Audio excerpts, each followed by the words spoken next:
प्यारे भैया बहन, आज हम लोग क्षितिज सूरदास के दूसरे पद को पढ़ेंगे, समझेंगे। ठीक है। दूसरे पद में या विशेष गोपियां जो हैं, हम लोग जब पाठ के सारांश को पढ़ते हैं तो समझते हैं कि गोपियां विरह वेदना में जी रही थी, विरह वेदना को अनुभव कर रही थी। विरह वेदना क्या है? विरह वेदना को जानना पड़ेगा। विरह वेदना यानी जब कोई किसी से प्रेम करे और उससे जुदा हो जाए, अलग हो जाए, उसकी जुदाई में जो क्षण कटते हैं उसको विरह वेदना कहते हैं। ठीक है। तो गोपियां श्री कृष्ण के जाने के बाद विरह अग्नि में, यानी विरह अग्नि यानी जुदाई की आग में जल रही थी। उसमें से उद्धव जी और योग संदेश लेकर आते हैं। गोपियां अभी जो हम लोग देख रहे हैं, दूसरे पद में मन की बातें, कुछ अभिलाषाएं उनके मन में रह जाती है। इसी बात को वे दूसरे पद में बोलती हैं। क्या है? मन की मन ही मांझ रही। ठीक है ना। मांझ रही मतलब अंदर रहना। ठीक है। अभी हम लोग एक एक पंक्ति को समझेंगे, एक एक शब्द को। मन की मन ही मांझ रही, अर्थात मन की बातें मन में ही रह गई उद्धव। ठीक है। उद्धव से ही सारी बातें हो रही है, उनको ताना मारते हुए कही हैं और आगे बोलती हैं, मन की मन ही मांझ रही, कहिए जाए कौन पे उद्धव, ना ही परत कहीं। कहने का तात्पर्य यह है कि गोपियां उद्धव जी से कहती हैं कि मन की बातें मन में रह गई, कैसे कहें उद्धव, कह नहीं सकते हैं। कुछ अभिलाषाएं, कुछ इच्छाएं जो श्री कृष्ण को बतानी थी, अब तो श्री कृष्ण आएंगे नहीं या आए नहीं, अब क्या करें। इसीलिए जो बातें थी अपने दिल में है, मन में बैठा कर रखे हैं। और क्या क्या बातें हैं इसको जरा सुनिए। अवधि आधार आस आवन की। ठीक है ना। अवधि आधार आस आवन की, तनमन विथा सही। विथा मतलब दुख, दर्द, कष्ट। अवधि आधार यानी आने के अवधि आधार आस आवन की, उनके मन में आशा लगा हुआ था कि श्री कृष्ण कभी तो आएंगे। कहने का मतलब है कि उद्धव को बोलती हैं कि हम लोग मन में जितना कष्ट हुआ, यानी जितने भी श्री कृष्ण से प्रेम करती थी वो जानती थी कि श्री कृष्ण एक दिन आएगा। ठीक है। और एक एक पल, एक एक क्षण श्री कृष्ण की यादों में बिताई। ठीक है ना।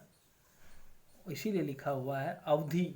अवधि मतलब समय, आधार मतलब आधार, आस मतलब आशा रखना, जिसको हम लोग जानते हैं। और अवधि आधार आसावन की, तनमन विथा सही, और तन में मन में जो भी कष्ट हुआ वो सब सहते चली गई। अब इन योग संदेश नहीं सुनी सुनी। अब बोलते हैं तुम्हारे अब योग संदेश को सुनने के बाद, ठीक है ना, बिरहनी विरह दही। बोलते हैं पहले तो हम लोग विराग्नि में जल ही रहे थे, जुदाई की आग में। अब आपके इस योग संदेश को सुनने के बाद यूं लग रहा है जैसे आग में घी डाला जा रहा है। यानी गोपियां योग संदेश को, प्रश्न है इसमें, इस पुस्तक में आपका प्रश्न होगा कि गोपियां विराग्नि में घी का काम कैसे कर रहा है। योग संदेश क्या है कि गोपियां पहले से ही बेचैन थी, चिंतित थी, कष्ट सह रही थी कि श्री कृष्ण कभी तो आएंगे। लेकिन योग संदेश सुनने के बाद, ठीक है, योग संदेश सुनने के बाद अब तो श्री कृष्ण नहीं आएंगे।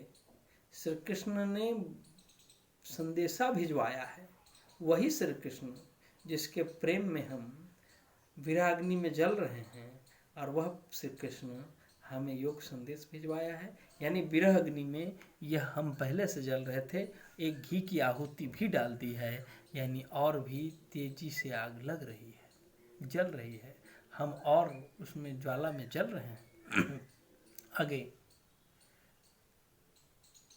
चाहती हूती गुहार जितहिते, मतलब हम लोग जहाँ जिसके लिए बेचैन हैं, जिसको पुकारते, पंक्ति को ध्यान से देखेंगे सुनेंगे, चाहती हूती गुहार जितहिते उतै धार बही।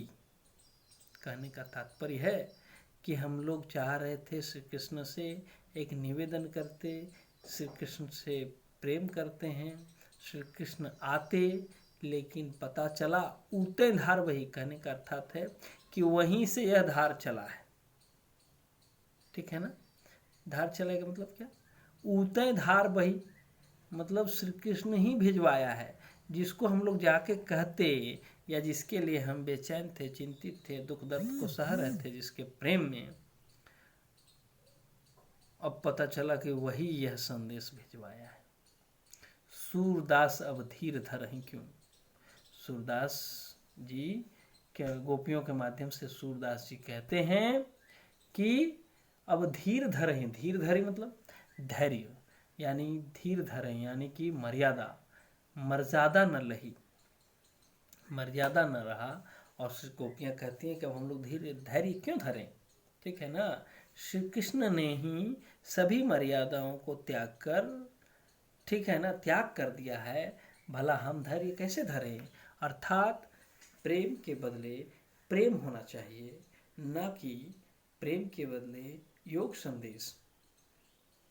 एक प्रश्न है आपके पास, मर्यादा न लही में कौन सी मर्यादा की चर्चा हुई है, तो इसमें से आपको जानना पड़ेगा श्री कृष्ण ने गोपियों के प्रेम के महत्व को ठीक से नहीं समझा। ठीक है, यानी प्रेम की जो मर्यादा है उसमें प्रेम के बदले प्रेम होना चाहिए, लेकिन इसी का परिणाम था कि उन्होंने गोपियों को प्रेम संदेश भिजवाने के बजाय उन्हें योग संदेश भिजवा देते हैं। यानी प्रेम की मर्यादा नहीं रखे, यानी सबसे पहले श्री कृष्ण ने ही तोड़ा है। ठीक है ना, तो गोपियों के प्रेम का अपमान हुआ है, तिरस्कार हुआ है, तो श्री कृष्ण ने मर्यादा तोड़ दी है, यानी प्रेम की मर्यादा श्री कृष्ण ने ही तोड़ी है। यह अपना दूसरा पद है। इसमें प्रश्न उत्तर हम लोग आगे चर्चा करेंगे। तब तक के लिए